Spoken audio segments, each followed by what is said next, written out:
जय हिंद। स्वागत है आप सभी का। और आज 22 तारीख है और आप लोग का प्रैक्टिकल सभी खत्म हो गया। तो आज से पहले जितना भी पार्ट विक्रम सर सामाजिक विज्ञान का पार्ट 1 पार्ट 2 पार्ट 3 देखे तो हम वैसा ही सेट कर दिए थे कि ताकि आपको उतना से रिलेटेड प्रैक्टिकल में क्वेश्चन सारा बन जाए। लेकिन आज से वीडियो इंपॉर्टेंट इसलिए है क्योंकि जो फाइनल परीक्षा दीजिएगा आप लोग 20 फरवरी को, तो आज से मेरा ध्यान भी वही रह रहा है कि जो आपका 80 ऑब्जेक्टिव आएगा उसमें 40 पकड़ा जाए और जो सब्जेक्टिव क्वेश्चन होगा ज्योग्राफी में 6 लॉन्ग क्वेश्चन 6 शॉर्ट क्वेश्चन आएंगे, हिस्ट्री में 6 शॉर्ट क्वेश्चन आएंगे, 3 लिखना होगा जो तीनों पकड़ा जाए। और पॉलिटिकल साइंस में 4 शॉर्ट क्वेश्चन होंगे, इकोनॉमिक्स में 4 शॉर्ट क्वेश्चन होंगे, दो आपको लिखना होगा, दोनों पकड़ा जाए। और आपदा प्रबंधन में 4 शॉर्ट क्वेश्चन होंगे, उसमें 2 लिखना रहता है तो आपको दोनों पकड़ा जाए। मतलब मेरा वीडियो से आपका 100 में 100 नंबर जो होता है प्रैक्टिकल को लेकर के वो आने के लिए पूरी गारंटी है। और खास करके उत्क्रमित उच्च विद्यालय शिक्षा है कि जितने लोग देखते हैं, खास करके स्कूल में भी हम लोग कभी कभी जाते हैं तो देखते हैं बहुत सारे बच्चे लोग जो पढ़ने में काफी कमजोर है। तो आज से आप सभी के लिए स्पेशल हम ये कह दे रहे हैं, बाकी बिहार में कई वीडियो देख रहे हैं आप सभी के लिए है, लेकिन खास करके जिस विद्यालय से हम जुड़े हैं उनके लिए बोल दे रहे हैं कि उसमें से जो भी पढ़ने में कमजोर है तो आप लोग को बिना पैसा का फ्री में इससे बढ़िया कंटेंट आपको आपके लेवल के हिसाब से नहीं मिलेगा। बाकी पढ़ने वाले लोग बहुत तरह से पढ़ सकते हैं, बहुत सारी जगह पे अच्छी पढ़ाई इससे भी अच्छा हो सकता है, लेकिन जो साधारण बैकग्राउंड से, जो ग्रामीण बैकग्राउंड से उसको हम इस ढंग से इसमें कर दिए कि आप इसको देख देख के अगर आप लिख भी लेते हैं ना और बाद में जब एग्जाम में आप जाइएगा तो आपको इस तरह से भी लिखिएगा तो नंबर कटेगा नहीं। तो इसीलिए हम आप सभी के लिए बोल रहे हैं कि खास करके जिनका अभी तक पढ़ाई ठीक से नहीं किए और अब आपका 15-20 दिन अच्छा से बचा हुआ है तो उसको अच्छा से यूटिलाइज कीजिए। पूजा पाठ बाकी चीज सब चीज आते रहेगा तो आप इसको अच्छा से यूटिलाइज कीजिए। और ये सिर्फ सामाजिक विज्ञान के लिए हम नहीं बोल रहे, इसके बाद आपका साइंस हो, मैथिली हो, हिंदी हो या फिर मैथ्स हो, मैथ्स के लिए भी हम कुछ टीचर से बात कर लिए तो आपके लिए जो इंपॉर्टेंट क्वेश्चन होगा वो सारा कुछ आएगा। मतलब आप कह सकते हैं कि विक्की टू के साथ आप जुड़े हुए हैं तो आज से भी 20 दिन अच्छा से पढ़िएगा तो आप अच्छा नंबर से पास करेंगे। हम ये चैलेंज नहीं करने जा रहे कि कितना से पास करेंगे, लेकिन अच्छा नंबर से पास करेंगे, कोई भी फेल करने नहीं जा रहे। तो ठीक है, अब हम टाइम नहीं लगा रहे क्योंकि आपका फाइनल एग्जाम नजदीक है तो आपका एक एक मिनट का टाइम मेरे लिए इंपॉर्टेंट है। तो आप सभी अपना टाइम को अच्छे काम में लगाइए और बिल्कुल खुश रहिए क्योंकि परीक्षा आते और जाते रहेगा, लेकिन आपके जीवन का ये पहला परीक्षा है तो इसको आप अच्छा से देने का पूरा प्रयास करिए। और हमारा भी मेहनत आप सभी के लिए रहेगा और जब भी मेरा छुट्टी का टाइम रहेगा, फ्री टाइम आप सभी के लिए रहेगा, जो आप सभी के लिए हम फ्री में कर सकते हैं वो करेंगे। तो ठीक है, इस वीडियो को हम शुरू करने जा रहे हैं। क्वेश्चन हम लोग पहले ऑब्जेक्टिव से थोड़ा शुरू कर दे रहे हैं कि इल्बर्ट बिल के बारे में बात कर रहा है कि इल्बर्ट बिल कब पारित हुआ था। तो देखिए, इल्बर्ट बिल जो आया था ना ये लॉर्ड रिपन के तरह के समय में आया था। और लॉर्ड रिपन के बारे में कहा जाता है कि लॉर्ड रिपन का जो दिल था ना वो भारत के लिए धड़कता था। तो लॉर्ड रिपन के समय में आया था इल्बर्ट बिल। और ये जो इल्बर्ट बिल आया था लॉर्ड रिपन के समय में ये 1784 में आया था। कब आया था? तो 1784 में आया था। और किनके शासनकाल में आया था? तो लॉर्ड रिपन के शासनकाल में आया था। तो लॉर्ड को हम बोल दे रहे हैं और आप याद रखिएगा लॉर्ड रिपन के शासनकाल में ये आया था। ठीक है, दूसरा क्वेश्चन है कोलकाता कॉर्पोरेशन एक्ट की, ये कोलकाता कॉर्पोरेशन एक्ट किसके शासन काल में पारित हुआ था? तो कोलकाता कॉर्पोरेशन एक्ट आया था लॉर्ड कर्जन के शासन काल में। शायद आप लोग कमेंट में लिखिएगा कब आया था। मेरे हिसाब से शायद 1904 में आया था, बाकी आप एक बार देख लीजिएगा ये सही है कि नहीं। नेक्स्ट है बेस्ट लिटोस की संधि किन देशों के बीच हुई है? प्रैक्टिकल में धुआंधार क्वेश्चन पूछा गया है, ये वाला सोशल साइंस सामाजिक विज्ञान में अलग अलग स्कूल में भी पूछा गया। तो रूस और जर्मनी, हम इसको बोले, आप याद रख लीजिएगा रज से हो गया, र से रूस और ज से जर्मनी। ये क्वेश्चन आपको फाइनल एग्जाम में आने का चांसेस ज्यादा लग रहा है हमको। फिर थोड़ा सा आगे बढ़ते हैं। क्वेश्चन है कि पेरेस्ट्रोइका तथा ग्लासनोस्ट की अवधारणा किसने दी है? तो आप आंसर में लगाइएगा मिखाइल गोर्बाचोव। तो मिखाइल गोर्बाचोव जो है ये जो है पेरेस्ट्रोइका तथा ग्लासनोस्ट की अवधारणा दिए हैं।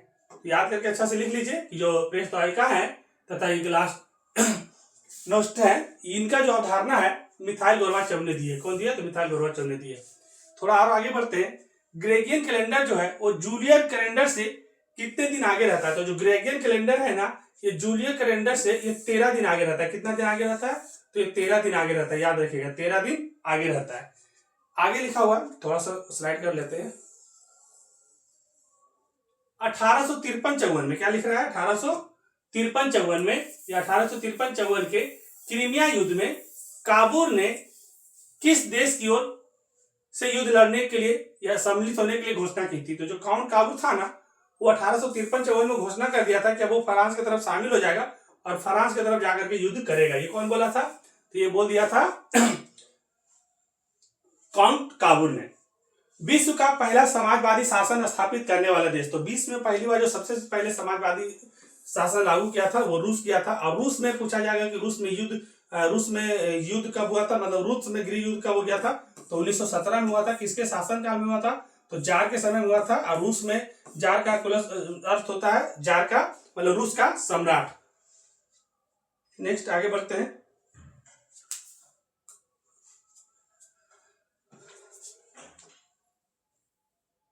यह है यूनानी स्वतंत्रता संग्राम के दौरान तुर्की के समर्थन में कौन था। तो जब यूनानी स्वतंत्रता संग्राम चल रहा था तो यूनानी स्वतंत्रता संग्राम के दौरान तुर्की के जो समर्थन में था वो था मिस्र। तो ये जो मिस्र है ये किसके समर्थन में था, तो यूनानी स्वतंत्रता संग्राम में तुर्की के समर्थन में था। किसके समर्थन में था, तुर्की के समर्थन में था। किस आर्थिक सुधार का या किस आर्थिक सुधार की प्रक्रिया में बहुराष्ट्रीय कंपनियां मुख्य भूमिका निभाती है।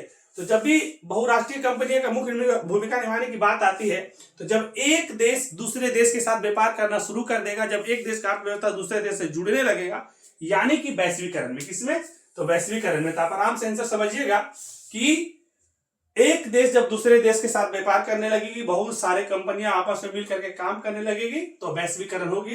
तो इस क्वेश्चन को ऐसे पूछा जा सकता है कि किस आर्थिक सुधार की प्रक्रिया में बहुराष्ट्रीय कंपनियां मुख्य भूमिका निभाती है, तो वैश्वीकरण में। आगे क्वेश्चन है पूंजी बाजार से प्राप्त ऋणों की परिपक्वता अवधि क्या होती है। जब पूंजी बाजार से हम लोग प्राप्त ऋणों की जो परिपक्वता के बारे में बात करते हैं तो परिपक्वता मतलब होता है ज्यादा समय लगाना है, यानी कि दीर्घकालीन समय को लगाना है, ज्यादा समय लगेगा। थोड़ा सा और आगे बढ़ते हैं।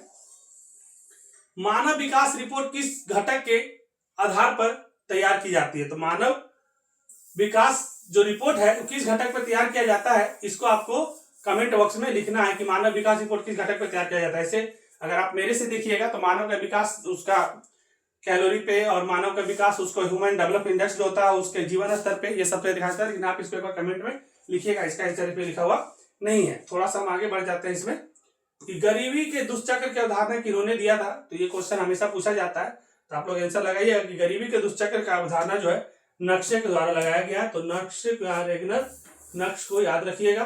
फिर है गरीबी रेखा निर्धारण हेतु कैलोरी के मापदंड किसके सुझाव पर किया गया। देखिए गरीबी रेखा का जो कैलोरी का मापदंड किसके सुधार पर किया गया है, तो ये एक अलग समिति है, अलग समिति इन्होंने किया था।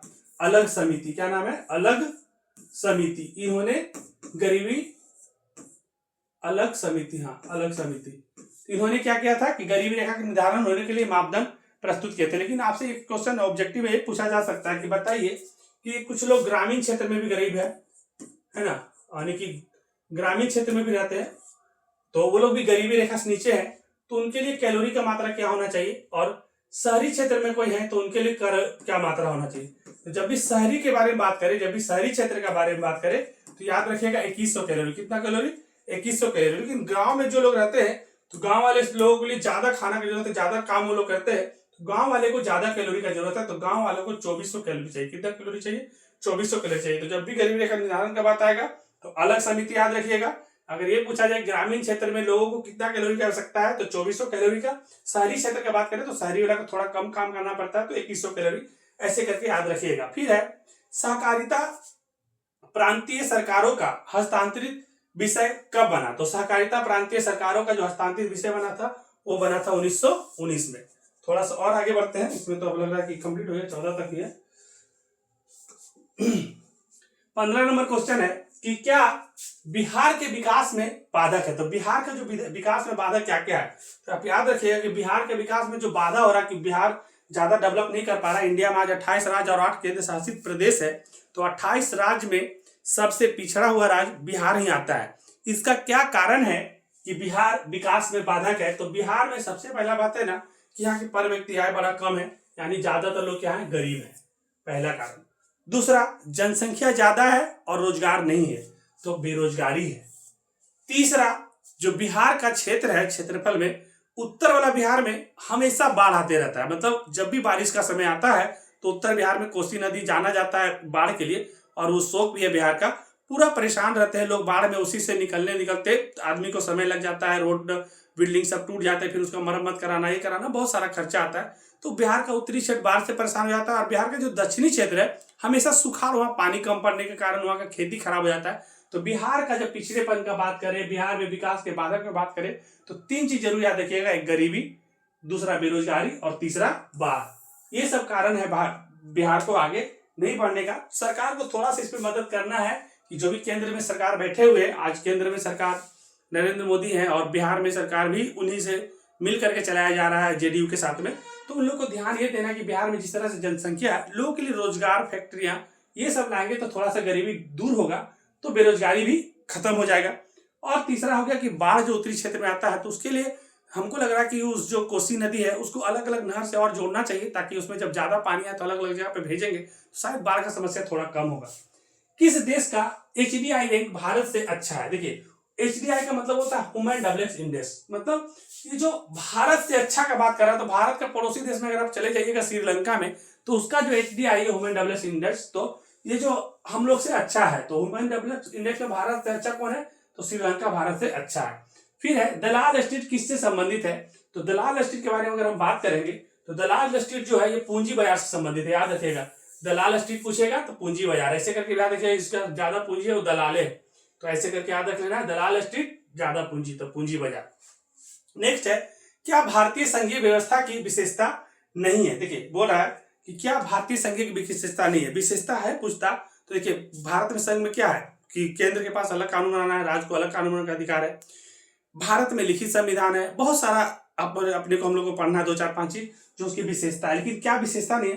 तो भारत में जो है ना, एकल नागरिकता है, दोहरी नागरिकता नहीं है भारत में। जैसे कि क्या होता है, दूसरे देश में जाइएगा ना तो आप उस देश के भी नागरिक है, जिस राज्य में रहते हो वहां के भी नागरिक है, दो जगह नागरिकता मिलेगा। लेकिन भारत में ऐसा नहीं है। भारत में आप चाहे बिहार के हैं, चाहे बंगाल के हैं, चाहे झारखंड के हैं, चाहे कहीं के भी इंडिया में, दिल्ली के हैं, तो आप भारतीय हैं, एकल ही नागरिकता है, दोहरी नागरिकता भारत में नहीं है। तो आपको पूछा क्या विशेषता नहीं है, तो जब ऑप्शन में मिले कि दोहरी नागरिकता, तो दोहरी नागरिकता भारत की विशेषता नहीं है, भारत में एकल नागरिकता है, हम सब भारतीय हैं।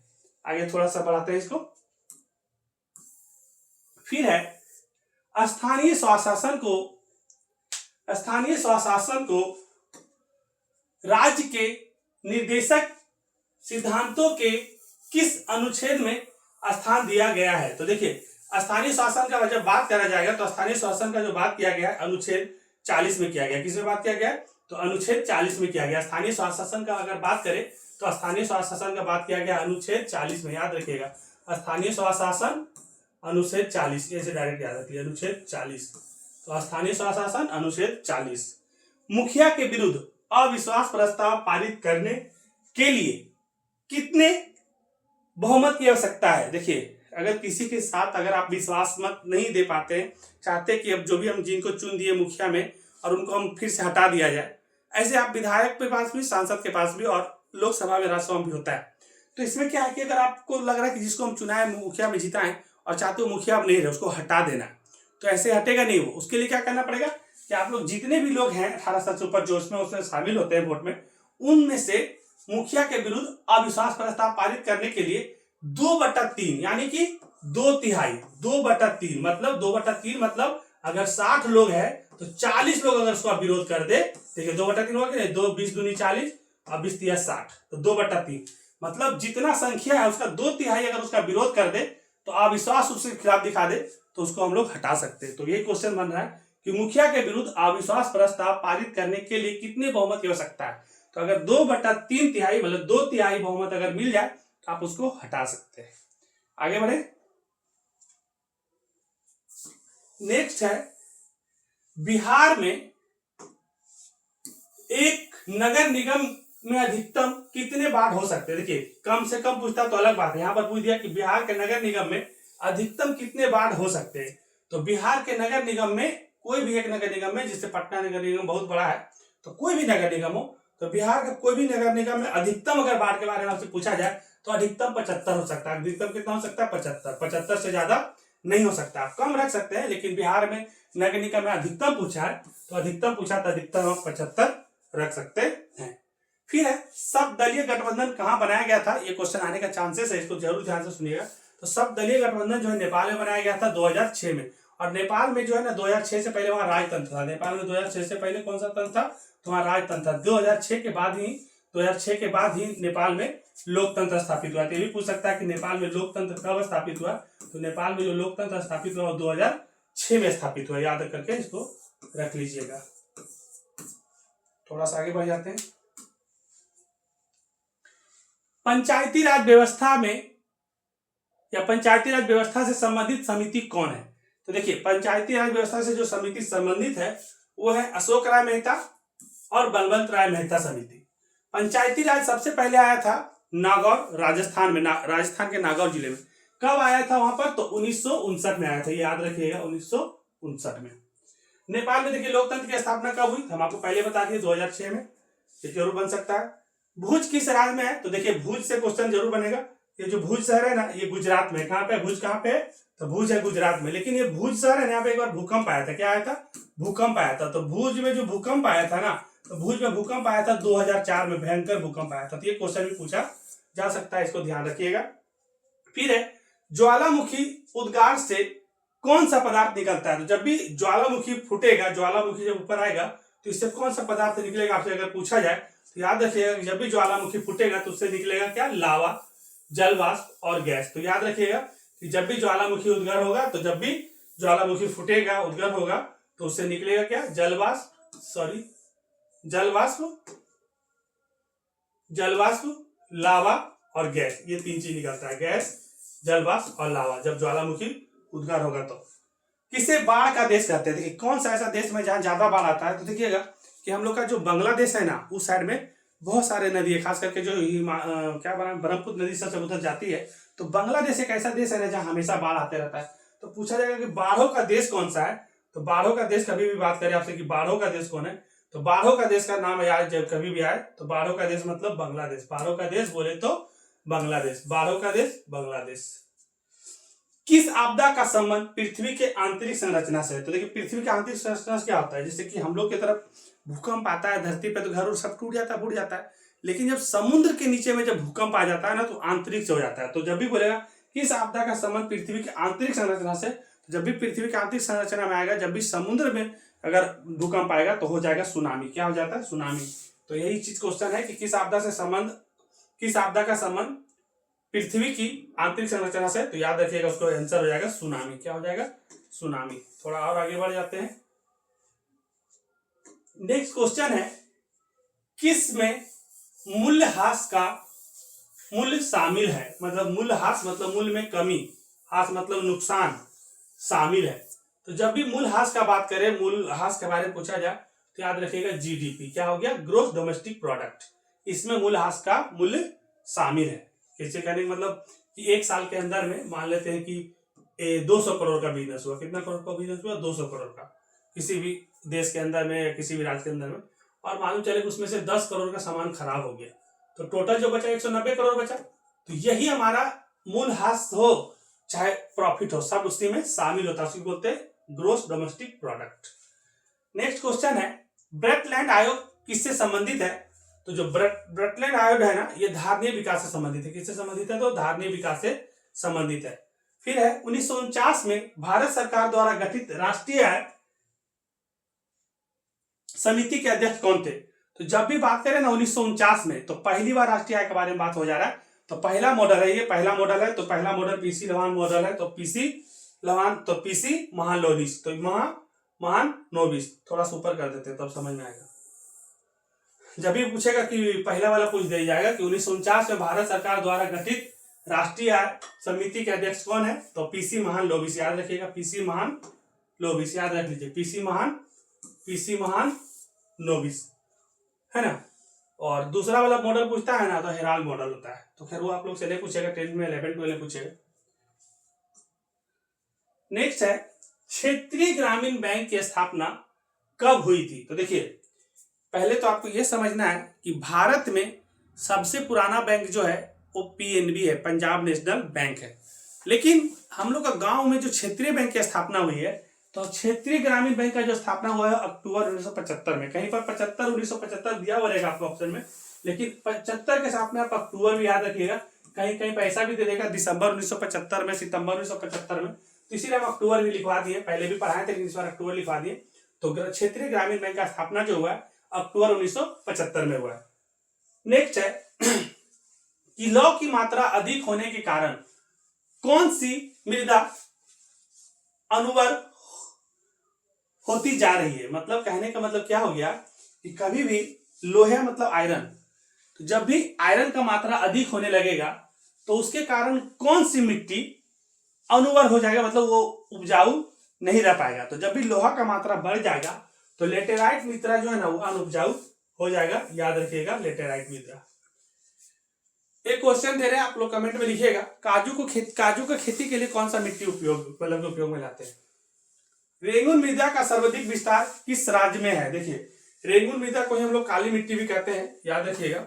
और काली मिट्टी का जो विस्तार है ना वो महाराष्ट्र में ज्यादा है। काली मिट्टी का जो विस्तार है वो किधर है, तो महाराष्ट्र में ज्यादा है। खास करके ये जो भारत वाला आप लोग मानचित्र देखते हैं ना इस तरह से इधर वाला, तो ये वाला जो क्षेत्र है ना, यहाँ गुजरात और महाराष्ट्र जो क्षेत्र है इस साइड में, इस साइड वाला जो गुजरात और महाराष्ट्र है, तो ये साइड में काली मिट्टी ज्यादा है। यानी काली मिट्टी को हम लोग रेगुन मिट्टी कहते हैं। तो रेगुन मिट्टी के बारे में अगर बात किया जाए तो ये बिहार जो भारत का पश्चिम वाला साइड है, तो महाराष्ट्र में काली मिट्टी ज्यादा है। काली मिट्टी पे जो है ना कपास की खेती ज्यादा अच्छा होती है। तो भी क्वेश्चन आपसे पूछा जा सकता है कि कपास की खेती के लिए कौन सी मिट्टी चाहिए, तो काली मिट्टी पे कपास की खेती अच्छी होती है।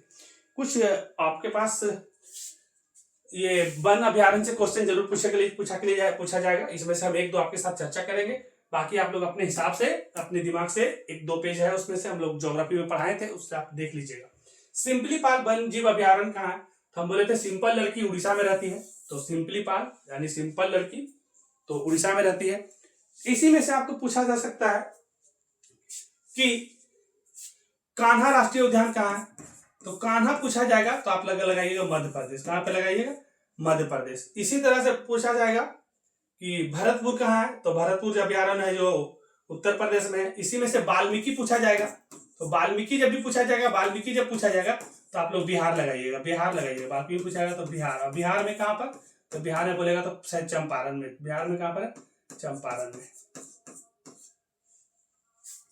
कर्तन एवं दहन कृषि को और किस नाम से जानते हैं, तो जो कर्तन और दहन कृषि है ना, मतलब कहीं पर जाता है घुमंतु लोग और वहां पर खेती उती करता है, काट लेता है, फिर उसको जला करके कहीं दूसरे जगह चल जाता है, तो बदल बदल कर खेती करता है। झूम खेती उसको बोलते हैं ना। कर्तन एवं दहन खेती को अन्य नाम से जाना जाता है, तो उसको झूम खेती के नाम से हम लोग जानते हैं। थोड़ा सा और आगे बढ़ते हैं। भारत में सर्वाधिक क्षेत्रफल पर किस फसल की कृषि होती है, मतलब ये कहना चाह रहे हैं कि भारत में सबसे ज्यादा जो फसल होता है वो कौन सा फसल होता है। जैसे भारत में जितना भी भूमि पर फसल होता है तो सबसे ज्यादा कौन सा फसल होता है, ये कहना चाह रहे हैं। तो भारत में ज्यादातर भूमि पर चावल की खेती होती है। ज्यादातर भूमि पर किसी का खेती होती है, तो ज्यादातर भूमि पर चावल की खेती होती है। याद रखिएगा, ज्यादातर भूमि पर किसका खेती होती है, ज्यादातर भूमि पर भारत में चावल की खेती होती है। भारत की सबसे पुरानी तेल शोधक इकाई कौन सी है, तो भारत में अगर सबसे पुराना पूछेगा तेल शोधक कारखाना कहाँ पर है, तो भारत में जो सबसे पुराना तेल शोधक कारखाना है वो असम के डिगबोई में। कहाँ पर, असम के डिगबोई में। सबसे पुराना है भारत का। अगर तेल शोधक कारखाने के बारे में पूछा जाए तो सबसे पुराना जो है वो असम के डिगबोई में। और असम से क्वेश्चन और बनेगा कि यहाँ का एक त्योहार है जिसको हम लोग बिहू कहते हैं, तो बिहू त्योहार मनाया जाता है असम में, है ना। किस बंदरगाह का नाम दीनदयाल बंदरगाह कर दिया गया है, तो देखिए कंडाला बंदरगाह जो गुजरात में था, कंडाला बंदरगाह ये गुजरात में है, तो कंडाला बंदरगाह जो गुजरात में था इसका नाम दीनदयाल उपाध्याय कर दिया गया है। तो दीनदयाल बंदरगाह कर दिया किस बंदरगाह का, कंडाला बंदरगाह का। तो 39 क्वेश्चन इसमें था। आगे बढ़ते हैं। नेक्स्ट है भारतीय अंतर्देशीय जलमार्ग प्राधिकरण का मुख्यालय कहाँ है, तो भारतीय अंतर्देशीय जलमार्ग का प्राधिकरण अभी नोएडा में बना था, तो इसको नोएडा आंसर आप लगा लीजिएगा आराम से, नोएडा। पूंजीगत वस्तु का उदाहरण है, देखिए पूंजीगत वस्तु का मतलब क्या हो गया कि आपके पास अगर पैसा है तो कुछ वैसा चीज खरीद लीजिए जिसको आप बाद में उसका उपयोग कर सके और जरूरत पड़े तो उसको आप बेच सकते हो, आपका पूंजी के रूप में काम आता है। जैसे लेडीज उडीज से अगर आप लोग पूछिएगा ना तो लेडीज लोग बोलेगा सोना खरीद लो, और कोई बिजनेसमैन व्यापारी से बोलिएगा तो बोलेगा जिस चीज का दाम बढ़ने वाला वो खरीद लो, और साधारण लोग से पूछेगा जिनके पास पैसा तो बोलेगा जमीन खरीद लो। तो एक तरह से पूंजी को निवेश करते हैं ना। तो उसी तरह से अगर बोलेगा पूंजीगत वस्तु का उदाहरण क्या है, तो आप जैसे ट्रैक्टर खरीद लिए, क्या खरीद लिए, ट्रैक्टर खरीद लिए। तो अगर आप ट्रैक्टर खरीद लिए तो आपके लिए पूंजीगत वस्तु हो गया। कोई भी मशीन खरीद लेते हैं, जेसीबी वगैरह खरीद लीजिए, कुछ भी ऐसा खरीद लीजिए उपकरण, मशीन खरीद लीजिए, है ना। कोई ऐसा उपकरण खरीद लीजिए जिसका आप लोग उपयोग भी कर सकते हैं और बाद में बेच भी सकते हैं। तो ये सब आपका क्या हो जाता है, पूंजीगत वस्तु है, उससे आप पैसा कमा भी और जरूरत पड़े तो उसको बेच भी सकते हैं, तो आपका वो पूंजी बरकरार रहता है। आगे है, कार्यशील जनसंख्या का बड़ा हिस्सा किस क्षेत्र में कार्यरत है, मतलब जो भी हमारे देश का जनसंख्या है तो ज्यादातर जनसंख्या किस काम में लगे हुए हैं, ये क्वेश्चन ये पूछना चाहता है। तो हमारा जो देश है भारत, वो आप लोग को पता होगा कि हमारा जो देश भारत है वो कृषि प्रधान देश है। कैसा देश है हमारा देश भारत? हमारा देश भारत कृषि प्रधान देश है। कैसा देश है? कृषि प्रधान देश है। तो हम लोग का देश में ज्यादा से ज्यादा लोग जो जुड़े हुए हैं ना, वो प्राथमिक सेक्टर से जुड़े हुए हैं। प्राथमिक सेक्टर में आता है कृषि क्षेत्र में। किसमें आता है? कृषि क्षेत्र में। कृषि क्षेत्र मतलब ये नहीं कि सिर्फ हम लोग हल ही जोतेंगे। कृषि क्षेत्र का मतलब ये भी है कि आप इसमें से खेती करने के अलावा अगर आप पशुपालन करते हैं, क्या करते हैं? पशुपालन करते हैं। तो कृषि के अलावा अगर आप पशुपालन भी करते हैं, पशुपालन मतलब आप गाय पालन करिए, सुअर पालन करिए, बकरी पालन करिए, जो भी आप करते हैं ये सभी आता है प्राथमिक सेक्टर में। ठीक है, तो ये भी क्वेश्चन पूछा जा रहा था, हम लोग देखे थे प्रैक्टिकल में कि पशुपालन किसमें आता है। दूसरा सेक्टर आता है, ये प्राथमिक सेक्टर के बाद एक आता है द्वितीय सेक्टर। तो द्वितीय के बारे में जब बात आ जाएगा, तो द्वितीय जब बात आ जाएगा, दूसरा सेक्टर का जब बात आएगा, तो इसमें आता है निर्माण वाला कार्य, जैसे कोई भवन ववन बनता है ना, कोई उद्योग वगैरह आप जो लगाते हैं, फैक्ट्री वगैरह लगाते हैं, तो ये सब निर्माण उद्योग के बारे में अगर आप पूछा जाएगा तो दूसरा सेक्टर में आता है। और तीसरा सेक्टर के अगर बारे में बात किया जाए तो देखिए हम लोग का रात हो गया है, अभी सोने का टाइम है, लगभग 9 से ज्यादा बज चुका है, लेकिन हम फिर भी लगे हुए हैं कि जो बच्चा का रिजल्ट अभी गड़बड़ाने का चांस है, लेकिन थोड़ा सा लास्ट पेपर का अच्छा हो पाए, तो हम लोग इसमें आप लोग के लिए मेहनत कर रहे हैं। इसलिए नहीं हम लोग कुछ पैसा मिल रहा है, इसलिए कि हम आप लोग को बदलेंगे तो देश बदलेगा, तो एक सेवा हो रहा है। तो सेवा क्षेत्र में जितने भी लोग आते हैं वो तीसरे सेक्टर में आते हैं। तीसरे सेक्टर में सेवा क्षेत्र आते हैं। सेवा क्षेत्र में वैसे लोग जो किन्हीं ना किसी तरह सेवा, जैसे डॉक्टर हो गए, इंजीनियर हो गए, टीचर हो गए, ये सब सेवा क्षेत्र में आते हैं। नेक्स्ट क्वेश्चन है कि बिहार के विकास के बिना भारत का विकास संभव नहीं है, ये अब्दुल कलाम साहब कहे थे, तो ये हम लोग पहले बता चुके हैं, तो थोड़ा सा और आगे बढ़ जाते हैं। विश्व व्यापार संगठन के सदस्य देशों की संख्या कितनी है? तो विश्व व्यापार संगठन के बारे में बात करेगा वर्ल्ड ट्रेड ऑर्गेनाइजेशन, तो 166 अभी है। और पूछा जा सकता है आपसे कि जो WTO वर्ल्ड ट्रेड ऑर्गेनाइजेशन का स्थापना कब हुआ था? तो इसका स्थापना हुआ था 1995 में। कब हुआ था? 1995 में हुआ था। थोड़ा सा इसको मिटा देते हैं ताकि आपको लिख देंगे तो यहाँ पर समझ में याद रहेगा। तो वर्ल्ड जो विश्व व्यापार संगठन है, इसका सदस्य देशों की संख्या भी 166 है। और WTO का जो स्थापना हुआ था, वर्ल्ड ट्रेड ऑर्गेनाइजेशन का, तो WTO का जो स्थापना हुआ था ये हुआ था 1995 में। ये भी याद रखिएगा, ऑब्जेक्टिव में पूछ सकता है। नेक्स्ट क्वेश्चन है, राष्ट्रीय आय को कुल जनसंख्या से भाग देने पर क्या प्राप्त होता है? तो राष्ट्रीय आय को कुल जनसंख्या से, जैसे मान लेते हैं राष्ट्रीय आय मेरा मान लेते हैं 540 करोड़, बात का मतलब तो समझना है खाली, मेरा राष्ट्रीय आय हो गया 540 करोड़। कितना करोड़ रुपया हुआ एक देश में हम लोग कमाए एक साल में। और कुल आदमी है मान लेते हैं हम लोग 70, या हम मान लेते हैं 18 आदमी हम लोग है टोटल, 18 या 180 लोग है, बात का मतलब पूरा देश का बात कर रहे हैं। तो इसमें से जब हम इससे काटेंगे 0 काटेंगे 3, तो 3 करोड़ रुपया करके जैसे बात का मतलब निकल गया, तो ये प्रति व्यक्ति आया जाता है ना।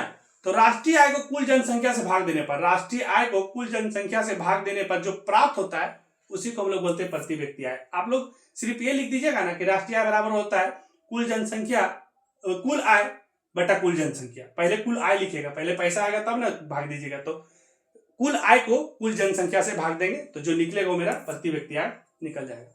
नेक्स्ट क्वेश्चन है, उपभोक्ता संरक्षण अधिनियम के अंतर्गत शिकायत दर्ज करने की समय सीमा क्या है? तो देखिए, अगर आप कोई भी सामान खरीदते हैं और ठगा जाते हैं, अब ठगा गए हैं, मान लीजिए सोना खरीदे और सोना जो खरीदे हैं वो मिक्स करके दे दिया, वो सोना जो दिया वो आपको अच्छा वाला नहीं दे करके खराब वाला दे दिया। अब आप जिस दिन लाए थे उस दिन तो आप नहीं पहनेगा। बहुत लोग तो सोना चांदी खरीदता है तो ला करके सीधे पेटी में बंद कर देता है, सोचता है शादी ब्याह होगा तो नहीं खरीदेंगे, उसको पैसा तब खरीद लेंगे। तो देखिए, कोई चीज आप सोना वोना खरीदेगा तो अच्छा बात हम आपको बता दे रहे हैं, इसको सीख लीजिए कि सोना चांदी खरीद लीजिएगा तो छुपा कर तो रख ही दीजिएगा, दिखाइएगा तो जल्दी नहीं। लेकिन अगर आप उसको रख दिए हैं कहीं पर भी तो कोशिश करिएगा कि 1 साल के अंदर उसको पहन वहन के चेक उक कर लीजिएगा और दिखा लीजिएगा। अगर खराब रह गया, मान लेते आपको लगा कि सोना के नाम पे मिला के दूसरा कुछ दे दिया, तो आपके पास टाइम होगा 2 साल का। कितना दिन का टाइम होगा? 2 वर्ष का टाइम होगा। 2 वर्ष के अंदर अगर आप उसको लिए हैं और अगर चेक कर लिए तो आप इसको कहीं पर भी जाके शिकायत कर सकते हैं, है ना। ये दिया हुआ है उपभोक्ता संरक्षण अधिनियम के अंतर्गत शिकायत दर्ज करने का समय सीमा, तो 2 साल के अंदर आप चेक कर लीजिएगा। अगर कोई सामान खरीदे सोना चांदी आप छुपा लिए हैं कोई चीज और 2 साल के बाद बताइए कि खराब है, तो आप ही को फंसा देगा, कुछ भी उल्टा पुल्टा हो सकता है। तो देखिए रे, बेईमान का दुनिया ही भरा हुआ है। ज़्यादातर लोग सब सिर्फ अपना फायदा देखते हैं, दूसरा को कुछ बिगड़ जाए मतलब नहीं। हम लोग तो अभी देखे थे जब 1 जनवरी आया था तो बहुत सारे लोग पनीर में केमिकल मिला मिला के बेच रहे थे। मतलब आदमी का जान कोई कोई कीमत नहीं, पैसा कमाने का इतना शौक है लोगों का। तो इसीलिए आप लोग कोई चीज़ खरीदिएगा तो 2 साल के अंदर उसको जांच पड़ताल करके बढ़िया से देख लीजिएगा, ताकि कोई दिक्कत होगा तो 2 साल में आप वहां पर जाकर के कंज्यूमर फॉर्म में आप शिकायत दर्ज कर सकते हैं। नेक्स्ट है कि आलू किस प्रकार का फसल है, तो फसल से क्वेश्चन जरूर आएगा। हम यहाँ पर लिख दे रहे हैं और आप लोग इसको कर लीजिएगा कि देखिए कैसे करिएगा।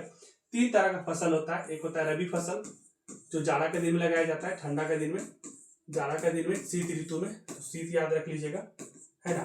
तो इसी रबी फसल में जैसे ठंडा के दिन में क्या क्या लगता है, जैसे अभी आपका खेत में लग रहा होगा, गेहूं लग रहा होगा, चना लग रहा होगा, सरसों लग रहा होगा, थोड़ा मोड़ा दाल लग रहा होगा, तो ये सब देख लीजिएगा। और उसके बाद एक आता है खरीफ फसल। खरीफ फसल में क्या होता है कि जो खराब होने वाला फसल, जैसे आपका धान हो गया, मक्का हो गया, ये सब खरीफ फसल में आता है। एक आता है जायद फसल। जायद फसल मतलब ये ठंडा गर्मी के बीच में जो महीना है वो बच जाता है ना, जायद फसल मई जून के आसपास, तो उसमें खाली रहता है, तो उस समय खीरा, ककड़ी, ये सब जितना है ना सब जायद फसल में आता है। तो इसमें आलू को भी जायद फसल दिखाया गया। तो आप देख लीजिएगा, रबी फसल का कुछ कर लीजिएगा, खरीफ का कुछ कर लीजिएगा और जायद का कुछ कर लीजिएगा। और रबी फसल कब से कब तक लगाया जाता है, जैसे इसका होता है अक्टूबर से लेकर के शायद फरवरी मार्च तक होता है, सितंबर से लेकर फरवरी तक होता है, इसके फरवरी मार्च तक होता है, ऐसे करके होता है। फिर इसका अप्रैल से लेकर के जून तक होता है, और ऐसे करके जो बच जाता है मई जून के आसपास में जो भी महीना उसमें होता है। हम डेट अभी कंफर्म नहीं कर रहे, लेकिन आप लोग रबी, खरीफ और जायद को देख लीजिएगा और कब लगाया जाता है और कब काटा जाता है, एक बार इसको देख लीजिएगा। भारत में कार्यरत सार्वजनिक क्षेत्र के वाणिज्य बैंकों की संख्या कितना? देखिए, भारत में 14 राष्ट्रीयकृत बैंक का स्थापना हुआ था 1969 में। कितना हुआ था? 1969 में हुआ था। 1969 में हुआ था 14 बैंकों का राष्ट्रीयकरण। कितना बैंकों को हुआ था? 14 बैंकों का राष्ट्रीयकरण हुआ था 1969 में, याद रख लीजिएगा। लेकिन अभी जो कार्यरत बैंकों की संख्या है ना, वो 12 बैंक है। कितना बैंक है? 12 बैंक है। बोले सर 14 बैंकों का राष्ट्रीयकरण हुआ, 12 बैंक ही क्यों दिखा रहा है? तो बहुत सारा बैंक को ना मर्ज कर दिया जाता है। मतलब बैंक जब ज्यादा हो जाता है तो क्या करते हैं कि देखते हैं कि अब संख्या अगर उस क्षेत्र का उधर ही आ गया तो बैंक को मर्ज कर दिया जाता है। तो मेरा मर्ज करने से क्या होता है कि अब 2 को मिला देगा तो 1 हो जाएगा ना। तो ऐसे अभी 12 बैंक काम कर रहा है ना। राष्ट्रीय जलमार्ग में किसकी लंबाई सबसे कम है? देखिए, जल मार्ग मतलब बात समझते हैं, एक होता है सड़क मार्ग, एक होता है जल मार्ग। तो जल मार्ग बता रहे तो सड़क वाला ही बता ही देंगे। तो राष्ट्रीय जल मार्ग के बारे में अगर बात करें सबसे कम किसका है, तो राष्ट्रीय जल मार्ग जो 3 है उसका सबसे कम है। लेकिन इससे में से एक क्वेश्चन पूछा जा सकता है कि सबसे ज्यादा सड़क कहाँ है, तो आपको उत्तर प्रदेश और महाराष्ट्र ऑप्शन जरूर देगा। तो सबसे ज्यादा सड़क का घनत्व तो महाराष्ट्र में है, इसको आप देख लीजिएगा। बहुत लोग उत्तर प्रदेश लगा देते हैं क्योंकि वहां पर ज्यादा क्षेत्रफल है इसीलिए, लेकिन हमको मेरे हिसाब से आंसर इसका महाराष्ट्र है, तो ये कभी कभी आ जाता है। भारत का प्रथम उर्वरक संयंत्र कहाँ स्थापित किया गया था? तो भारत का जो पहला FCI का कारखाना, फूड कॉर्पोरेशन ऑफ इंडिया का जो लगाया गया था, तो हम लोग इधर पढ़ाई किए धनबाद तरफ में, तो वहीं सिंदरी एक जगह है, तो सिंदरी भी लगाया गया था। तो पूछा जाएगा कि भारत का प्रथम उर्वरक संयंत्र कारखाना कब लगाया गया था, कहाँ लगाया गया था? सिंदरी में 1951 में लगाया गया था। तो याद रख लीजिएगा 1951 में शायद लगाया गया था। और पहला पंचवर्षीय योजना भी आया था 1951 से लेकर के 1956 तक, ये भी पूछा जा सकता है। पहला पंचवर्षीय योजना, प्रथम पंचवर्षीय योजना। तो प्रथम पंचवर्षीय योजना अगर आपसे पूछेगा तो 1951 से 56 में आया था। इंदिरा गांधी नहर किस राज्य में स्थित है? तो इंदिरा गांधी जो नहर है वो राजस्थान में है। तो नहर से क्वेश्चन आ गया है, तो एक थोड़ा सा और यहाँ पर एक क्वेश्चन मिला ही लेते हैं कि अगर आपसे पूछा जाए कि इंदिरा गांधी नहर है राजस्थान में, इससे क्वेश्चन पूछ सकता है कि जो सबसे ऊंचा बांध है अपना भारत में, तो भारत में जो सबसे ऊंचा बांध है किस नदी पर है? तो सतलज नदी पर। कौन सा नदी पर? सतलुज नदी उसको बोलते हैं, हम सतलज लिख दे रहे हैं, ये सतलज नदी पर है। इस पे जो है ना भाखड़ा नांगल बांध है। कौन सा बांध है? भाखड़ा नांगल बांध है। तो भाखड़ा नांगल जो बांध है ये सबसे ऊंचा बांध है। कौन सा ऊंचा बांध है? सबसे ऊंचा बांध है।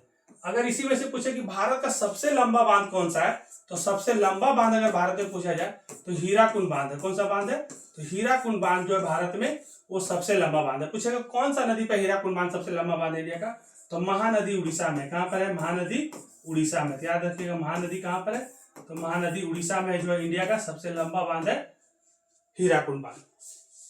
तेल उत्पादक क्षेत्र में कौन सा, या तेल उत्पादक क्षेत्र में कौन गुजरात में स्थित है? तो देखिए तेल उत्पादन क्षेत्र में दे देगा, उसमें गुजरात में कौन स्थित है, वो कौन सा स्थित है? तो ज्यादातर ऑप्शन में अंकलेश्वर देता है, इसलिए हम इसको डायरेक्ट एक ही आंसर लेकर के आए ये ऑप्शन में अगर आपको दिख जाए कि तेल उत्पादक क्षेत्र में गुजरात की नदी कौन है, तो तेल उत्पादक क्षेत्र में गुजरात की नदी जो अंकलेश्वर है ना, वही है। भारत में या भारत के किस राज्य में मोनाजाइट प्रचुरता में पाई जाती है? मोनाजाइट पाई जाने के लिए एक चीज ध्यान रखिएगा कि जहां पर समुद्र के किनारे बालू वालू पाया जाएगा ना, उसी सब क्षेत्र में मोनाजाइट पाया जाता है ना। तो मोनाजाइट पाने के लिए समुद्र होना चाहिए। अब समुद्र वाला ऑप्शन नहीं रहेगा तो उसी से आप छाट लीजिएगा। लेकिन ऐसे अगर आपसे पूछा जा रहा है तो हम आपको बता ही दे रहे कि केरल अगर आपका ऑप्शन में रहे तो केरल में मोनाजाइट अच्छा मात्रा में पाया जाता है। ठीक है। यूनेस्को द्वारा भारत के कितने जैवमंडल आरक्षित क्षेत्रों को मान्यता दी गई है? तो यूनेस्को के द्वारा भारत के 18 जैवमंडल आरक्षित क्षेत्रों को मान्यता दी गई। तो यूनेस्को के द्वारा पूछेगा भारत के कितने जैवमंडल को, तो 18 जैवमंडल को। यूनेस्को जो है सब देखते रहता है। तो भारत में 18 जैवमंडल को दिया गया, जिसमें राजा जी पार्क उत्तराखंड में है, उससे क्वेश्चन बनता है। और असम में काजीरंगा राष्ट्रीय उद्यान है एक सिंह गैंडा के लिए। गिर राष्ट्रीय उद्यान है गुजरात में शेर के लिए, ये सबसे क्वेश्चन बनता है। वाल्मीकि रिजर्व है पश्चिमी चंपारण में शायद। थोड़ा सा और आगे बढ़ते हैं। कोंकण रेलवे दो राज्यों को जोड़ती है। तो कोंकण रेलवे जब दो राज्यों को जोड़ती है तो कोंकण रेलवे दो राज्यों किसको किसको जोड़ती है? तो कोंकण रेलवे दो राज्यों को जोड़ती है, महाराष्ट्र को और गुजरात को। एक हम लोग क्लास में करा चुके हैं कि रेलवे का मुख्यालय आपसे पूछा जाएगा। इस तरह से हम लोग 16 करके करवाए थे कि पूछेगा मध्य रेलवे का कौन है, तो मध्य का मुंबई है। उत्तर का पूछेगा तो उत्तर का दिल्ली है ना। अगर दक्षिण का पूछेगा तो दक्षिण का चेन्नई है ना। पूरब का पूछेगा तो कोलकाता है। पश्चिम का पूछेगा तो चर्चगेट मुंबई बताए थे ना। और इस तरह से आप कर रहिएगा, इसमें से आता है। जैसे पूछेगा कि उत्तर मध्य रेलवे का, तो यहाँ पर इलाहाबाद है। दक्षिण मध्य रेलवे का सिकंदराबाद है ना। तो ये वाला हम करवा चुके हैं क्लास में, उसको आप एक बार कर लीजिएगा, आप लोगों की बुक में भी होगा। उससे एक क्वेश्चन रहने का पूरा चांस है। तो हम नहीं चाहते कि आपका छूटे, और अगर इसमें आ गया तो हम उसको भी ले ही लेंगे। लेकिन आप लोग अगर अपने से करिएगा तो कर लीजिएगा, क्वेश्चन आने का चांस रहेगा। नेक्स्ट क्वेश्चन है कि मुद्रण ईश्वर की दी हुई महानतम देन है, यह कथन किनका है? तो मुद्रण जो है ईश्वर की दी हुई महानतम देन है, ये जो कथन है ये मार्टिन लूथर का है। किनका है? Martin Luther. मार्टिन लूथर कहे थे कि जो मुद्रण है ना वो ईश्वर की दी हुई महानतम देन है। फिर भारतीय राष्ट्रीय कांग्रेस के प्रथम सत्र में कितने प्रतिनिधियों ने भाग लिया था? यहाँ पर हम एक चीज क्लियर करना चाहेंगे, यहाँ पर बहुत लोग 78-72 में गड़बड़ा जाते हैं। तो आज हम दो ऐसा चीज बता देते हैं कि आपका एग्जाम में आगे गड़बड़ाएंगे। देखिए, भारतीय राष्ट्रीय कांग्रेस का बात करें तो भारतीय राष्ट्रीय कांग्रेस का जो स्थापना हुआ था ये हुआ था 28 दिसंबर 1885 को। कब हुआ था? 1885 को। इसमें क्या हुआ था कि अंग्रेज अधिकारी था A.O. ह्यूम, वो कांग्रेस का स्थापना करवाया था। और पहला जो अध्यक्ष बने थे कांग्रेस का, वो बने थे, हो रहा था मुंबई में, और वो बने थे बंगाली कलकत्ता के बोमेश चंद्र बनर्जी। तो इसमें 72 प्रतिनिधि भाग लिए थे। देखिएगा, ये जो कांग्रेस का स्थापना हुआ था 28 दिसंबर 1885 को, इसमें 72 को भाग लिए थे। कितना लोग भाग लिए थे? 72 लोग भाग लिए थे। ज्यादा लोग मुंबई में हो रहा था तो मुंबई के ही लोग थे। लेकिन 78 ऑप्शन में रहता, अब लोग टिक कर कहा देते हैं। तो गांधी जी जब दांडी यात्रा के लिए निकले थे ना, तो गांधी जी जब दांडी यात्रा के लिए निकले थे 12 मार्च 1930 को, तो उसमें 78 अनुयायियों के साथ में गए थे। कितने अनुयायी साथ गए थे? 78 अनुयायियों के साथ में गए थे। तो 78 अनुयायियों के साथ में जब गए थे, तो ये वाला अनुयायियों वाला 78 है, गांधी जी वाला है। ये जो गांधी जी गए थे ना वो 78 से गए थे। अब कैसे याद रखिए, गांधी जी 78 गए थे और कांग्रेस वाला जो हुआ था उसमें 72 था। तो गांधी जी जो थे ना, गांधी जी जो थे, गांधी जी मान लीजिए जो है, तो गांधी जी 2 गो चश्मा लगाते थे। क्या चश्मा लगाते थे? 2 गो। तो देखिए तो 8 दिख रहा है कि नहीं? दिख रहा है ना। तो गांधी जी वाला आएगा ना, दांडी वाला आएगा ना, तो उसमें 78 लगाइएगा। कांग्रेस वाला में आएगा तो 72 लगाएंगे। याद रहेगा कि नहीं रहेगा? नहीं रहेगा तो कमेंट करके लिखिए, और फिर नहीं रहेगा तो फिर दूसरा कुछ बनाएंगे। थोड़ा सा आगे बढ़े। भारतीय राष्ट्रीय कांग्रेस का उदारवादी नेता नहीं है। देखिए क्वेश्चन क्या बोल रहा है कि उदारवादी नहीं है। तो उदारवादी नहीं मतलब क्या? उग्रवादी है। अब उग्रवादी कौन होगा? तो उग्र मतलब जो गरम रहेगा। तो गरम दल का नहीं है। तो गरम दल में तो कौन कौन थे? गरम दल में थे लाल बाल पाल। तो गरम दल में थे लाला लाजपत राय, है ना, बाल गंगाधर तिलक और बिपिन चंद्र पाल। लेकिन बोल रहा कि जो उग्र नहीं होना चाहिए, क्या बोल रहा? उदार होना चाहिए। उदार होना चाहिए। तो उदार होने के लिए एकदम अच्छा होना चाहिए, शांत होना चाहिए। तो शांत कौन है? भारत में गांधी जी शांत है। तो गांधी जी के जो गुरु है वो उनसे भी शांत है, क्योंकि गांधी जी उनका चेला है। तो गांधी जी जो गुरु है गोपाल कृष्ण गोखले, ये जो है ये नरम दल में है ना, तो याद रख लीजिएगा। बंगाल विभाजन किसने वापस लिया? देखिए बंगाल विभाजन से क्वेश्चन बनता है तो फिर से इसको क्लियर कर ही दे, पहले भी बता चुके थे, प्रैक्टिकल के लिए इसमें भी बता ही दे रहे कि बंगाल विभाजन का जब बात है तो बंगाल विभाजन हुआ था 1905 में। बंगाल विभाजन कब हुआ था? 1905 में। किसके समय में हुआ था?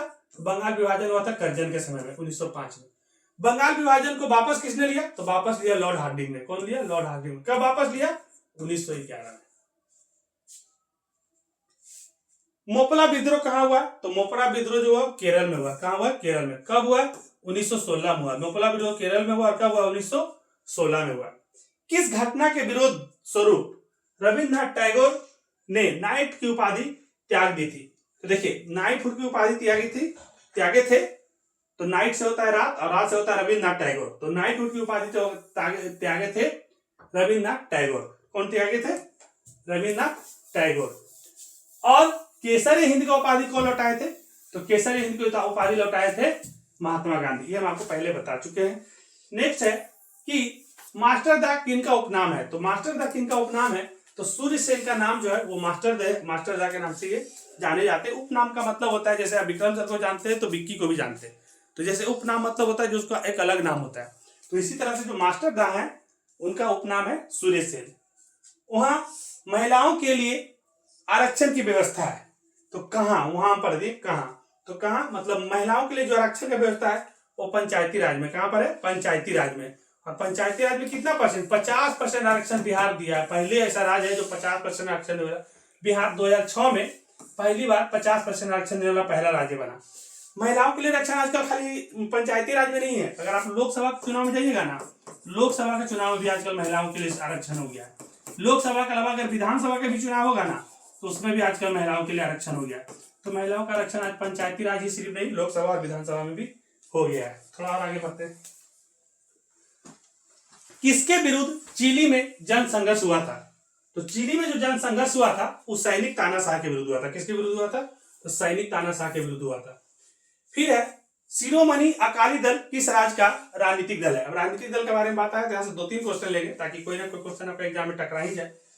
देखिए शिरोमणि जो अकाली दल है ना ये पंजाब में है। कहां पे? शिरोमणि अकाली दल पंजाब में। आपसे क्वेश्चन पूछ सकता है जेएमएम कहां का पार्टी है?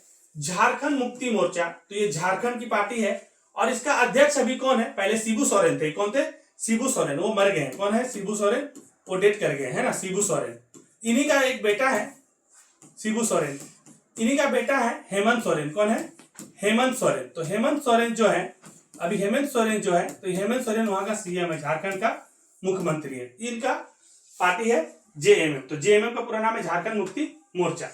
अपना बिहार से एक पार्टी आप जो सरकार में है जेडीयू, जनता दल यूनाइटेड। अभी इसका जो मुख्यमंत्री है तो जेडीयू पार्टी से है नीतीश कुमार। वैसे ही एक पार्टी है आरजेडी, राष्ट्रीय जनता दल। इसका जो अध्यक्ष थे वो थे लालू प्रसाद यादव। अभी इनका बेटा इस पार्टी को देख रहे तेजस्वी प्रसाद यादव। किसे नगर का प्रथम नागरिक माना जाता है? तो हम इसको पहले भी आपको वीडियो में बता चुके थे कि अगर आपको पहले देश के बारे में पूछा जाए तो देश का पहला जो व्यक्ति है वो होते हैं राष्ट्रपति, दूसरा उपराष्ट्रपति, तीसरा प्रधानमंत्री। उसी तरह से अगर आप जिस जिला में रहते हैं तो उस जिला का पूछेगा, उस नगर निगम का पूछेगा तो पहला आदमी होता है महापौर। ठीक है, थोड़ा सा और आगे बढ़ते हैं इसमें।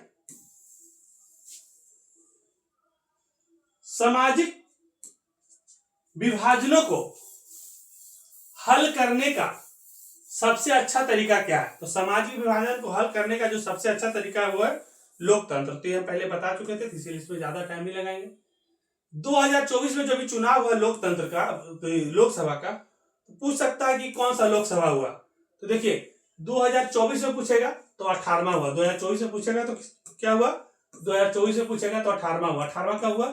2024 में। अगर यही पूछा कि 2024 से पहले कब हुआ था तो 2019 में हुआ था। कब हुआ था? 2019 में। 2019 में कब हो गया होगा? 17वां हो गया होगा। फिर उसके पहले हुआ होगा 2014 में। कब हुआ होगा? 2014 में। तो उसमें हुआ होगा 16वीं। इन तीनों में को पूछता है कि 16वीं कब हुआ था तो 2014 में, 17वीं कब हुआ? 2019 में, 18वीं कब हुआ? 2024 में। तो ये पूछता है 2024 में कौन सा लोकसभा चुनाव हुआ था तो 2024 में हुआ था 18वीं। अगर 2019 का पूछेगा तो 17वीं, 2014 को पूछेगा तो 16वीं। 5-5 साल में होता है। 14, 5, 19, 5, 24। 14 हुआ 16, 19 में हुआ 17वां और 24 में हुआ 18वां। इसमें से क्वेश्चन पूछने का चांस रहता है, इसलिए हम तीनों आपको यहाँ पे लिख दिए, आप अपने हिसाब से समझ लीजिएगा। फिर है भारतीय लोकतंत्र में सत्ता के विरुद्ध जन आक्रोश किस दशक से प्रारंभ हुआ है? तो देखिए, भारतीय लोकतंत्र में सत्ता के जो विरुद्ध जन आक्रोश हो गया है ना 1970 का दशक। 70 का दशक मतलब क्या होता है? 1970 से लेकर के और 80 के बीच में जो होगा, ये 70 का दशक चल रहा है। इसी में क्या हो गया था ना कि भारतीय लोकतंत्र में सत्ता के विरुद्ध जन संघर्ष हुआ था। और आप लोग को याद होगा कि भारत के ही एक लाल थे जयप्रकाश नारायण, उन्होंने संपूर्ण क्रांति का आंदोलन भी किया था। तो यही समय वो चल रहा था उस समय। तो ये 1970 के दशक में भारतीय लोकतंत्र में सत्ता के विरुद्ध जन आक्रोश हुआ था। फिर संविधान की 11वीं अनुसूची का संबंध किससे है? तो संविधान का अगर 11वीं बोलेगा तो 11वीं बोलेगा तो ग्राम पंचायत से। 11वीं किससे है? ग्राम पंचायत से। हीराकुंड बांध किस राज्य में स्थित है? तो हम आपको बता ही दिए थे, आप आराम से इसको लगा सकते हैं। उड़ीसा, महानदी पर बना हुआ है, सबसे लंबा बांध इंडिया का। आप कमेंट में एक बार लिख दीजिए कि कृष्णा सागर बांध किस नदी पे बना हुआ है?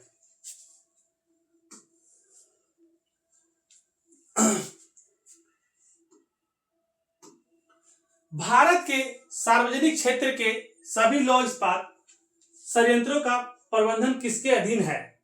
तो भारत के सार्वजनिक क्षेत्र यानी सरकारी वाले क्षेत्र में सभी संयंत्रों का प्रबंधन जो है वो सेल के पास में। किसके पास में? तो सेल के पास में। याद रख लीजिएगा, सेल याद रख लीजिएगा, SAIL, सेल के पास में। नेलोर किस खनिज के उत्पादन के लिए प्रसिद्ध है? तो नेलोर में जाइएगा तो आजकल अभ्रक बहुत ज्यादा हो रहा है, अभ्रक नेलोर हो गया। कोडरमा भी झारखंड का, तो कोडरमा भी झारखंड का जो वो भी वहां भी अभ्रक अच्छा खासा होता है, तो कोडरमा का नाम रहे तो भी अभ्रक लगा सकते हैं। नेलोर से क्वेश्चन हमको याद आ गया कि 1992 में या 1993 में, 1992-93 में यहाँ पर ताड़ी विद्रोह हुआ है। तो आंध्र प्रदेश में हुआ था, MP, यहाँ पर ताड़ी विद्रोह हुआ नेलोर जिला में। भिलाई स्टील प्लांट संयंत्र किस देश के सहयोग से स्थापित हुआ है? यहाँ से हम 2-3 क्वेश्चन आपको करा देते हैं, एक क्वेश्चन एग्जाम में देखने के लिए मिल सकता है। देखिए, भिलाई स्टील संयंत्र के बारे में पूछता है तो भिलाई होता है रूस के मदद से। किसके मदद से होता है? भिलाई होता है किसके मदद से? तो भिलाई होता है रूस के मदद से। भिलाई किसके मदद से? तो भिलाई होता है रूस के मदद से। रूस के मदद से एक और है बोकारो स्टील प्लांट, आप लोग सुने होंगे, बोकारो स्टील सिटी। तो बोकारो स्टील प्लांट के बारे में अगर बात करें तो बोकारो स्टील बोले और भिलाई बोले, तो भिलाई या बोकारो स्टील प्लांट रूस के मदद से। ठीक है। अगर आपसे पूछ देता है दुर्गापुर, तो दुर्गापुर अगर पूछेगा स्टील प्लांट किससे बना, तो दुर्गा में रहा तो ब्रिटेन याद रखिएगा। किसको रखिएगा? ब्रिटेन। क्या याद रखिएगा? ब्रिटेन। राउरकेला स्टील प्लांट अगर आपसे पूछेगा तो राउरकेला बोलेगा, तो राउरकेला बोलेगा ना, तो राउरकेला बोलेगा तो जर्मनी। राउरकेला बोलेगा तो जर्मनी के मदद से। राउरकेला बोलेगा तो जर्मनी के मदद से। उत्तर और दक्षिण वियतनाम का एकीकरण कब हुआ था? तो उत्तर और दक्षिण वियतनाम का जो एकीकरण हुआ था 1975 में, अप्रैल 1975 याद रखिएगा, अप्रैल 1975 में।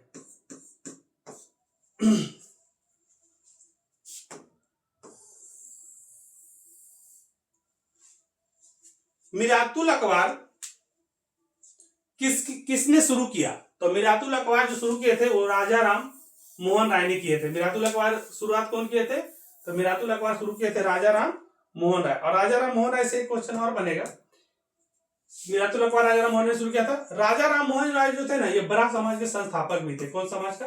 तो बड़ा समाज का अगर संस्थापक आपसे पूछे, बड़ा समाज का संस्थापक पूछे तो राजा राम मोहन राय याद रखिएगा। आर्य समाज का बोलेगा तो दयानंद सरस्वती। किसे समाजवादियों का बाइबल कहा जाता है? तो दास कैपिटल को समाजवादियों का बाइबल कहा जाता है। और दास कैपिटल किसके द्वारा लिखा गया? तो दास कैपिटल कार्ल मार्क्स के द्वारा लिखा गया। याद रखिएगा, कार्ल मार्क्स के द्वारा ये लिखा गया है दास कैपिटल। शायद 1867 में लिखा गया है। 1954 का जेनेवा समझौता के क्रियान्वयन की देखभाल हेतु गठित त्रिसदस्यीय अंतरराष्ट्रीय निगरानी आयोग का सदस्य कौन था? तो 1954 में जो जेनेवा समझौता हुआ था उसमें 3 को देश के बारे में बात हो रहा है, त्रिदेशीय का बात हो रहा है। तो इसमें भारत, कनाडा और पोलैंड है। अगर कौन नहीं था पूछेगा तो कभी कभी फ्रांस ऑप्शन में डाल देगा, तो आप देखिएगा कि फ्रांस नहीं था, ये जरूर लिख लीजिएगा। त्रिदेशीय जो 1954 जेनेवा समझौता हुआ था उसमें भारत, कनाडा और पोलैंड शामिल था। कभी कभी फ्रांस डाल देगा तो फ्रांस नहीं वाला पूछेगा तो नहीं था। फिर अब थोड़ा सा हम लोग अब यहां से है कि आप लोग का जो 2 नंबर और 4 नंबर में क्वेश्चन आएगा उससे रिलेटेड कुछ देर तक बात करते हैं। अभी तक जितना भी देर बात हुआ है वो ऑब्जेक्टिव से रिलेटेड बात हुआ है। अब यहाँ से आपका जो फाइनल परीक्षा 20 फरवरी को होगा, कुछ सब्जेक्टिव क्वेश्चन पूछे जाएंगे अलग अलग सब्जेक्ट से, तो हम सभी सब्जेक्ट को मिक्स कर करके लेके चलेंगे ताकि आपको हड़बड़ाए नहीं और आराम से आप समझते चलें, ताकि एग्जाम में भी जाइएगा तो आपका सारा सब्जेक्ट से क्वेश्चन एक एक दो पकड़ा जाएगा। क्वेश्चन है, जब जॉलवेरिन का गठन क्यों हुआ था? तो आप लोग को पता होगा कि जॉलवेरिन एक कस्टम यूनियन था जो 1834 में जर्मनी के विभिन्न राज्यों के बीच बनाया गया था। इसका उद्देश्य था व्यापार को आसान और सस्ता बनाना। मतलब जॉलवेरिन एक संस्था थी व्यापारियों का, कस्टम उसी को कहते हैं, है ना। इसको क्या था कि व्यापार को इसको एकदम आसान बनाना था और सस्ता बनाना था। पहले हर राज्य अपने कर टैक्स लगाता था। पहले क्या था कि हर राज्य जो था, जितना भी राज्य था, सब अपना अपना टैक्स लगाता था, जिससे व्यापार करना बहुत मुश्किल होता था। अब हर राज्य अपना अपना टैक्स लगाएगा तो व्यापार करना क्या हो जाता था, काफी मुश्किल हो जाता था।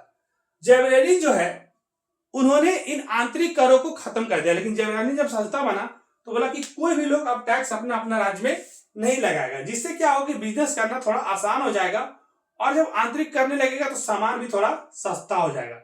इससे क्या हो गया कि मुद्रा प्रणाली और माप तोल का एक जैसा तरीका लागू कर दिया गया। जब सब चीज सस्ता हो गया तो बोला कि अब टैक्स उस ले नहीं रहा है तो क्या करते हैं कि जितने भी सामान है सभी को मुद्रा प्रणाली और माप तोल एक जैसा होगा। जैसे कहने का मतलब, अगर 1 लीटर हम लोग कोई भी सामान आज लेते हैं, मान लेते हैं कि बिहार में, और 1 लीटर ही हम जाकर के दिल्ली में लेंगे तो कहीं भी कोई अंतर नहीं होगा, माप तोल सेम हो जाएगा, है कि नहीं। लेकिन कहीं कहीं पर कुछ कुछ चीज का वजन का हेरफेर हो जाता है, लेकिन लीटर उटर रहेगा तो उसमें ज्यादा हेरफेर नहीं हो पाएगा। तो एक जैसा तरीका लागू किया गया। इससे जर्मनी के राज्यों के बीच आर्थिक एकता आई, जो आगे चलकर राजनीतिक एकता का नींव बन गया। और इसी कारण क्या हो गया कि जर्मनी में क्या हो गया कि जर्मनी में राज्यों के बीच में जो भी टैक्स वगैरह झमेला वो सब चलते रहता था, वो सब में थोड़ा अच्छा हो गया और एकता वाला बात आ गया कि चलो अभी कोई भी झोल झाल नहीं है, सब एक जैसा है। और आगे चल के राजनीतिक एकता का ही नींव भी बन गया कि अब कोई भी तरह का बिजनेस करने में कोई प्रॉब्लम किसी को होने वाला नहीं है। नेक्स्ट है लेजर फेयर क्या है? तो आप इसको अच्छा से समझ लीजिए और आराम से ऐसे ही लिख दीजिएगा कि लेसेस फेयर एक आर्थिक नीति है। पूछेगा लेसेस फेयर क्या है, तो लेसेस फेयर एक आर्थिक नीति है जिसका मतलब होता है सरकार को व्यापार में दखल नहीं देना। मतलब लेसेस फेयर जो है इसमें क्या है कि एक तरह का ये व्यापार का एक तरह से व्यापार का बोल सकते हैं आर्थिक नीति है व्यापार के लिए, जिसमें लेसेस फेयर में क्या होता है कि सरकार इसमें कोई भी दखल आपको नहीं देता है। इस नीति के अनुसार व्यापार और उद्योग को स्वतंत्र रूप से चलने दिया जाए, सरकार उन पर कोई रोक या नियंत्रण ना लगाए। जैसे कहने का मतलब क्या होता है कि बहुत सारा जब रोजगार बिजनेस करने जाइएगा ना तो सरकार बीच बीच में कोई चीज के लिए टैक्स लगा देगा, कोई चीज के लिए रोक लगा देगा कि आप इसको नहीं बेच सकते, बाहर में पेट्रोल रख के नहीं बेच सकते, कुछ भी नियम बनाया जा सकता है सरकार के द्वारा। लेकिन लेसेस फेयर एक ऐसा सिद्धांत है कि इसमें व्यापार करने के लिए आपको सरकार कोई रोक नहीं लगाएगा। यह जो विचार है 18वीं और 19वीं सदी में, कब सदी में, तो 18वीं और 19वीं सदी में जो विचार आया लेसेस फेयर का, ये 18वीं और 19वीं सदी में आया, जिसमें बहुत प्रसिद्ध हुआ। ये जो व्यापार है ना बहुत प्रसिद्ध हो गया कि अब कोई भी सरकार हम लोग को बिजनेस करना है तो उसमें रोक टोक नहीं लगा सकती है। लेसेस फेयर का नीति आ चुका है। इससे उद्योगों की बढ़त और व्यक्ति स्वतंत्रता को बढ़ावा मिल गया। इससे क्या होगा कि जो भी उद्योग आपको करने का मन आप कर सकते हैं, जब सरकार उस पर रोक नहीं लगा सकती है तो इससे लोगों का भी काफी बढ़ावा मिला और खास करके व्यापार उपार को भी काफी बढ़ावा मिला। लेकिन कभी कभी इससे अमीर और गरीब के बीच अंतर भी बढ़ता गया। अब इसमें क्या हो गया कि जिसके पास ज्यादा पूंजी रहेगा तो अलग अलग सारा काम करना शुरू कर देगा तो ज्यादा धन कमाएगा। गरीब के पास तो पैसा ही कम है, तो इसीलिए तो नक्श ने कहा था कि गरीब का दुष्चक्र का उदाहरण देते। गरीब के पास जब पैसा कम रहेगा तो पूंजी कम लगाएगा, पूंजी कम लगाएगा तो आय कम होगा, आय कम होगा तो फिर उसको निवेश कम कर पाएगा और निवेश कम होगा तो फिर वो गरीबी रह जाएगा। तो इसीलिए जो अमीर लोग हैं वो ज्यादा बिजनेस कर पाए क्योंकि सरकार को कोई रोक नहीं लगाएगा लेसेस फेयर में, तो अमीर पूरा अमीर होते चला गया और गरीब तो वह गरीबी रह गया। तो इसमें अमीर गरीब की खींच खाई थोड़ा ज्यादा बढ़ गया। बाकी इसको आप समझ गए लेसेस फेयर जो क्या था, तो एक व्यापारी एक तरह से नीति है जिसमें सरकार इस पर रोक नहीं लगाता है। नेक्स्ट है कि रोलेट एक्ट पर लोगों की क्या प्रतिक्रिया थी। रोलेट एक्ट से रिलेटेड क्वेश्चन है कि एग्जाम में आपका बनेगा, चाहे घुमा के पूछे चाहे कैसे भी पूछे, और प्रैक्टिकल में भी धूम मचा के रखा हुआ था। ज्यादातर बच्चे लोग ठीक से नहीं एक्सप्लेन कर पा रहे थे, लेकिन इसको अच्छा से देखिए और समझिए इसका क्या क्या प्रतिक्रिया है लोगों का, और आप लोग भी अपना प्रतिक्रिया दीजिए कमेंट में। 1919 में ब्रिटिश सरकार ने रोलेट एक्ट पास किया। इस कानून के तहत सरकार बिना मुकदमों के किसी को भी गिरफ्तार कर और जेल में बंद कर देता था। मतलब क्या करता था कि जो अंग्रेज लोग था वो समझ लिया था कि जहां पर भारतीय 4-5 लोग रहेंगे तो मेरे खिलाफ कोई नीति बनाएंगे, कोई साजिश करेंगे, तो बिना सोचे किसी को भी पकड़ के बंद कर देते थे। इसमें क्या हो गया कि लोगों ने इसे अपनी स्वतंत्रता पर हमला माना। अब लोगों को लगने लगा कि अंग्रेज लोग लग रहा है पागल हो गया है, ये हम लोग को कहीं स्वतंत्र रूप से घूमने भी नहीं दे रहा है। तो लोगों को लगने लगा कि हम लोग का जो स्वतंत्रता है उस पर अंग्रेज लोग हम लोग को बंधन जैसा बांध रहा है। पूरे देश में हड़ताल हो गया, पूरा देश हड़ताल उड़ताल करने लगा, प्रदर्शन होने लगा। महात्मा गांधी ने भी इस कानून के खिलाफ आवाज उठाए और सत्याग्रह आंदोलन शुरू कर दिए। कौन सा आंदोलन शुरू कर दिए? तो महात्मा गांधी सत्याग्रह आंदोलन शुरू कर दिए। और पंजाब, दिल्ली, अमृतसर जैसे शहरों में भारी विरोध हुआ। पंजाब में, दिल्ली में, अमृतसर में पूरा भारी विरोध होने लगा रोलेट एक्ट का, क्योंकि इसमें बिना कोई गलती का भारतीय को पकड़ के जेल में बंद कर दिया जा रहा था, जिसके कारण आगे चलकर इसी के विरोध में जलियांवाला बाग में एक सभा बुलाते हैं महात्मा गांधी, और उस दिन बैसाखी पर्व का दिन रहता है, और जितने लोग मीटिंग में रहते हैं उसके अलावा बहुत सारे लोग तो मेला देखने के लिए आए हुए रहते हैं। और जलियांवाला बाग एक बड़ा सा बाउंड्री है, चारों तरफ से घिरा हुआ एक छोटा सा ही जगह है निकलने के लिए, और वहां पर जनरल डायर ने देखा कि लोग सभा कर रहा है, जबकि उसमें बहुत सारे लोग मेला देखने के लिए आए थे। सब पे जनरल डायर ने गोली चलवा दिया, और आज भी वहां पर जाकर जलियांवाला बाग में देखिएगा कि निशान अभी भी गोली का पड़ा हुआ है। एक बड़ा सा कुआं था, वहां पर लोग कूद गए कुआं में अपने को बचाने के लिए, लेकिन सब मर गए। तो ये बड़ा अच्छा घटना नहीं हुआ। तो रोलेट एक्ट के विरोध के कारण ही जलियांवाला बाग जैसा घटना हुआ, जो काफी दुखद घटना हुई थी। थोड़ा सा इसको आगे बढ़ाते हैं।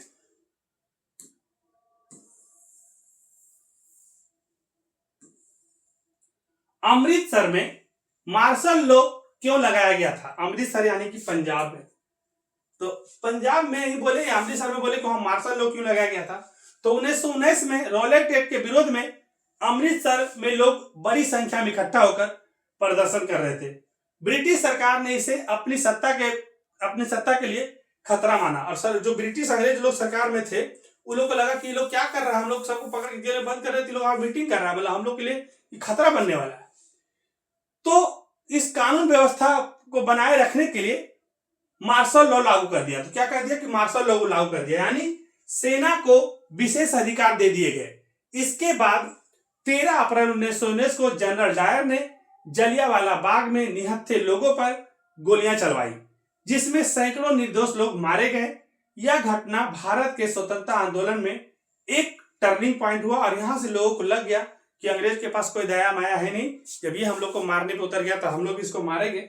और यहाँ समझना यही बात था कि जो ये 1919 में रोलेट एक्ट हुआ था, इसी का विरोध लोग कर रहे थे कि आदमी को पकड़ के बंद कर दिया था बिना मतलब का, तो आप लोग को स्वतंत्र घूमने ही नहीं देंगे, तो विरोध तो होना ही चाहिए था। तो अलग अलग जगह पे विरोध हुआ था, तो अंग्रेज लोग मार्शल लॉ लगा दिया था। मार्शल लॉ मतलब कि जहां पर 2-4-5 लोग मिलेगा उसको पकड़ के लेके चल जाएंगे।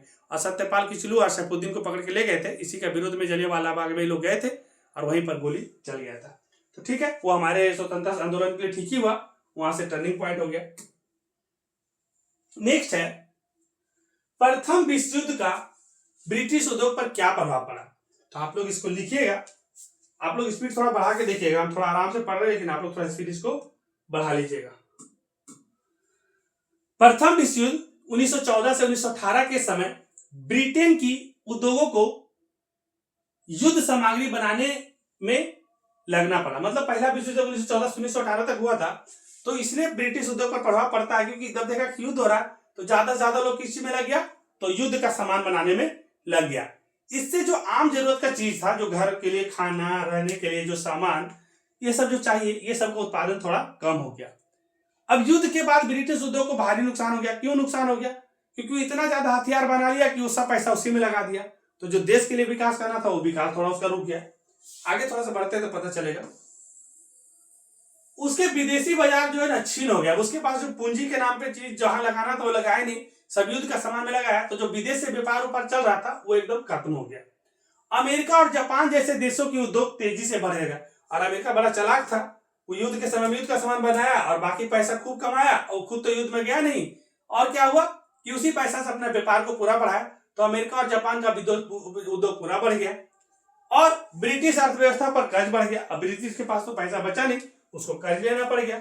इससे ब्रिटेन की औद्योगिक स्थिति पूरा कमजोर हो गया और बेरोजगारी पूरा बढ़ गया। तो एक तरह से कह सकते हैं कि प्रथम विश्व युद्ध के कारण ब्रिटेन का जो है, ब्रिटिश लोगों का आर्थिक स्थिति बहुत ही खराब हो गया, क्योंकि अंग्रेज लोग ज्यादा ज्यादा युद्ध के सामान बनाने में लगे रहे, और वहां का जो अर्थव्यवस्था था, जो वहां का बाकी उद्योग धंधा था, वो धीरे धीरे खराब हो गया।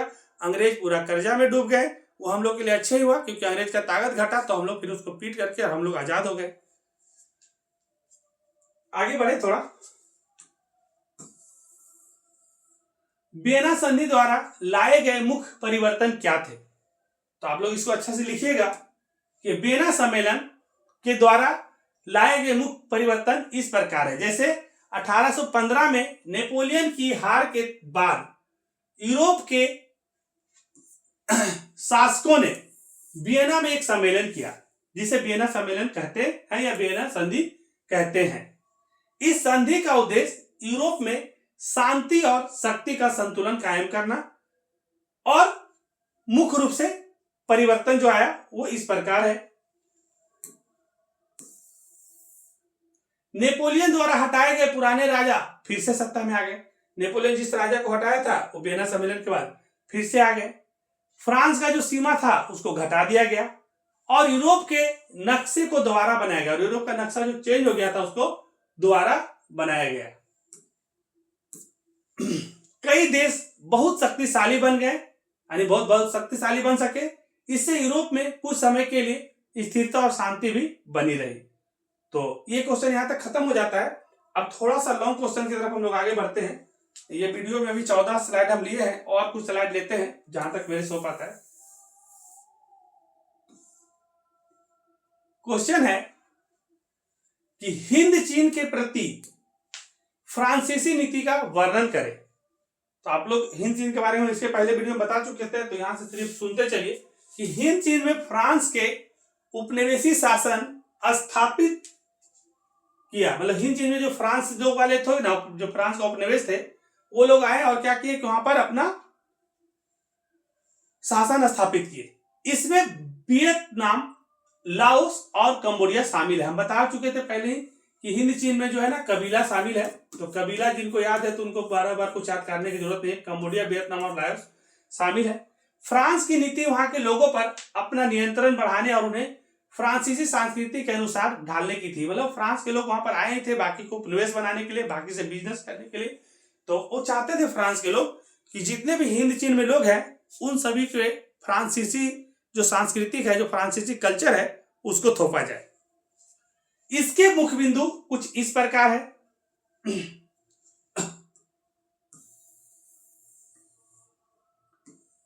क्या हो गया कि आर्थिक नीति, फ्रांसीसी शासन ने वहां के प्राकृतिक संसाधनों, मतलब जो भी जगह है कबीला, कंबोडिया, वियतनाम, लाओस, जो हिंद चीन वाला क्षेत्र है, उस सब क्षेत्र में जितना भी प्राकृतिक संसाधन है उसका शोषण किया। मतलब बहुत सारे जगह पर उन्होंने क्या किया कि जो भी जगह खराब था, गंदा था, उसको सबको हटाया, साफ कराया। दलदली वाला जगह पर उन्होंने धान उनका खेती करने लगा। मतलब सबको उसको अपना उपयोग के लायक बनाने लगा। जितना भी संसाधन था उसका शोषण करने लगा। कौन? फ्रांसीसी। वहां से चावल, कोयला और रबड़ जैसे वस्तुएं भेजी जाती थी। अब क्या करता था कि जहां पर डेल्टा वाला क्षेत्र, दलदल वाला क्षेत्र था, चावल उगाए, जहां पर उद्योग वाला क्षेत्र था, जहां से कोयला निकलता था, कोयला निकाले और सब अपना देश में भेज रहा है। मतलब फ्रांस जो है वो आया था उपनिवेश बनाने के लिए, सबको गुलाम जैसा बना के रखने के लिए और अपना बिजनेस व्यापार बढ़ाने के लिए। अब हिंद चीन में फ्रांसीसी आया और लोगों पे अपना सांस्कृतिक थोपने लगा। वहां का सारा सामान, सारा संसाधन लूट लूट के अपने देश भेजने लगा। इसके बाद शिक्षा नीति लाया। इसमें क्या करता है, फ्रांस ने अपनी भाषा और शिक्षा प्रणाली लागू कर दिया। अब क्या बोल दिया कि फ्रांस वाले लोग आकर के कि हिंद चीन में जितने भी लोग रहेंगे उनको फ्रांस का भाषा सीखना होगा। वो सबको लागू कर दिया, अनिवार्य कर दिया, ताकि स्थानीय लोग फ्रांसीसी संस्कृति अपनाएं। इससे होगा कि अब हम लोग जो भाषा सीखेंगे उस संस्कृति को भी थोड़ा सीखी जाएंगे। तो चाहता ही था फ्रांस वाला लोग कि जितने भी हिंद चीन में रहने वाले लोग हैं वो फ्रांसीसी भाषा को सीखे, अपनाए, थोड़ा संस्कृति को उसका जान जाए। इसका तीसरा राजनीतिक नीति क्या था इसका, तो ये जो था वहां की सत्ता पर पूरी तरह से फ्रांस के हाथों में थी। मतलब हिंद चीन वाला जो क्षेत्र, जो कम्बोडिया वियतनाम लाओस वाला जो क्षेत्र है, ये सब में जो पूरा जो एक तरह से जो पकड़ था वो फ्रांसीसी लोगों का हो गया। स्थानीय लोगों को शासन में भाग लेने का अधिकार नहीं था। जो भी लोग हिंद चीन के जो लोग थे कम्बोडिया वियतनाम लाओस के, उन लोग को कोई भी शासन में कोई भी चीजें भाग लेने के लिए देता ही नहीं था। इससे सामाजिक प्रभाव पड़ा। तो सामाजिक प्रभाव क्या हुआ, फ्रांस ने स्थानीय धर्म, सांस्कृतिक और परंपराओं को कमजोर करने की कोशिश की। जितना भी वहां का लोकल लोग थे हिंद चीन के, उन लोग का अपना संस्कृति को कमजोर करने की कोशिश किया और अपना संस्कृति को बढ़ाने की कोशिश किया। तो इसका परिणाम क्या होता है, तो देखते हैं इसका परिणाम क्या होता है। परिणाम इससे वहां के लोगों में असंतोष फैल गया। हिंद चीन में रहने वाले लोगों को लगने लगा कि फ्रांस सिर्फ अपना फायदा देखता है, अपना सांस्कृतिक जानबूझ को हम लोग को थोप रहा है और हर तरह से हम लोग को पंगु बनाते जा रहा है। तो क्या हो गया कि इससे वहां के लोगों को, मतलब लोगों में असंतोष फैल गया और धीरे धीरे स्वतंत्रता आंदोलन की शुरुआत हो गया। धीरे धीरे जितने भी हिंद चीन के लोग थे वो समझ गया कि हम लोग उपनिवेश बना करके रखा हुआ है, सिर्फ अपना फायदा देखता है। तो इन्होंने भी जन आंदोलन का भावना आया और लोगों ने आंदोलन करने का सोचा। फाइनली इसको कैसे समझ सकते हैं, लास्ट में इसका निष्कर्ष क्या है, तो इसमें है कि फ्रांसीसी नीति शोषण और नियंत्रण, फ्रांसीसी जो नीति था शोषण और नियंत्रण पर आधारित थी। मतलब सब पे शोषण कर रहा था जबरदस्ती और उसको नियंत्रण कर रहा था। लेकिन इसी के कारण वहां के लोगों में राष्ट्रवाद की भावना जागी। लेकिन जितने भी हिंद चीन के लोग थे वो समझ गए कि फ्रांस सिर्फ अपना फायदा के लिए, अपना जरूरत के लिए हम लोग का उपयोग कर रहा है। तो लोगों में आंदोलन का भावना उठा और उन्होंने स्वतंत्रता के लिए लड़ाई शुरू कर दी और हिंद चीन वाले लोग जो थे फ्रांस के विरुद्ध लड़ाई छेड़ दी। अब हम लोग ये वाला चीज को यहां से कंप्लीट कर दिए। अब आगे बढ़ते हैं दूसरे क्वेश्चन में। असहयोग आंदोलन के कारण एवं परिणाम का वर्णन करें। अगर असहयोग आंदोलन से क्वेश्चन बनता है कि असहयोग आंदोलन का क्या कारण था और क्या परिणाम था, उसका वर्णन करिए, तो आप लोग लिखिएगा कि असहयोग आंदोलन का आरंभ महात्मा गांधी 1920 में किए थे। असहयोग आंदोलन कब चला था, अगर ये क्वेश्चन पूछा जाएगा तो आप लोग लिख सकते हैं कि असहयोग आंदोलन जो था महात्मा गांधी जी के द्वारा चलाया गया था। असहयोग आंदोलन का मतलब क्या हो गया कि हम लोग अंग्रेज का सहयोग नहीं करेंगे, घर हम लोग अपना रहेंगे, कपड़ा हम लोग अपना पहनेंगे, खाना हम लोग अपना खाएंगे, अंग्रेज का दिया हुआ कपड़ा नहीं पहनेंगे, उसका कपड़ा का होली जलाएंगे। तो हम शॉर्ट में इसको बता दे रहे कि असहयोग आंदोलन क्या था। तो असहयोग आंदोलन महात्मा गांधी के द्वारा शुरू किया गया था। तो आपसे पूछा कि उन्होंने चलाया था, आरंभ किया था, तो महात्मा गांधी ने चलाया था। कब चलाया था, 1920 में चलाया था। असहयोग आंदोलन को बंद भी किया गया था। कब बंद किया गया था, तो 5 फरवरी 1922 को गोरखपुर उत्तर प्रदेश में चौरा चौरी कांड हुआ था। इसके बाद ये असहयोग आंदोलन को बंद भी किया गया था। क्या कारण है असहयोग आंदोलन चलाने का, तो हम लोग चलते देखते आगे बढ़ते हैं असहयोग आंदोलन में कि असहयोग आंदोलन गांधी जी क्यों चला रहे थे। तो असहयोग आंदोलन चलाने का कारण था कि जलियांवाला बाग हत्याकांड 1919 में इस घटना पूरे देश को झकझोर करके रख दिया था। हुआ क्या था कि इसमें जितने भी अंग्रेज लोग थे वो लोग क्या किए थे कि 13 अप्रैल 1919 को जलियांवाला बाग में निहत्थे लोगों पर जनरल डायर के द्वारा गोली चला दिया गया था। और जितने भी लोग थे इस बाग में, मतलब जितने भी थे इस बाग में, एक छोटा सा रास्ता था निकलने का और इसमें हजारों लोग थे, एक बड़ा सा कुआं था और सब इसमें कूद कूद के मर गए थे। तो एक पूरा देश में आक्रोश आ गया था। तो इसी के विरोध में गांधी जी के द्वारा चलाया गया था असहयोग आंदोलन।